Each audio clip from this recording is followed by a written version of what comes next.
Shalom. హెబ్రీలకు రాసిన పత్రిక 10వ అధ్యాయము 36వ వచనము. Hebrews chapter 10 verse 36. మీరు దేవుని చిత్తమును నెరవేర్చిన వారై వాగ్దానము పొందు నిమిత్తము మీకు ఓర్మి అవసరమై ఉన్నది. You need to persevere so that when you have done the will of God, you will receive what He has promised. Undoubtedly, we all are in a race. It mostly feels like a marathon race that we are running. జీవిత పోరాటంలో మన గమ్యాన్ని చేరుకునేంత వరకు కూడా మన పరుగును ఆపకూడదు.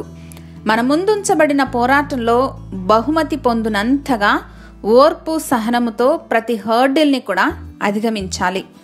రక్షణ కొరకు మనం చేసింది ఏమీ లేదు, అది కేవలం దేవుని యొక్క ఉచిత కృపాదానమే.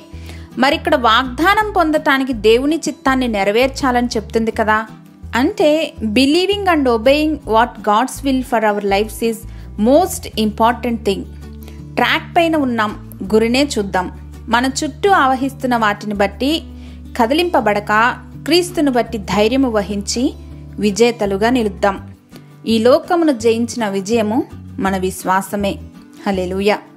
శాశ్వతుడైన మా తండ్రి, మీ చిత్తమును నెరవేర్చుట మాకు అత్యంత ప్రధానమైన అంశంగా పరిగణించులాగున అటువంటి కృపను జ్ఞానమును అనుగ్రహించమని యేసు నామములో ప్రార్థించి పొందుకొని ఉన్నాం మా ప్రియ పరలోకపు తండ్రి.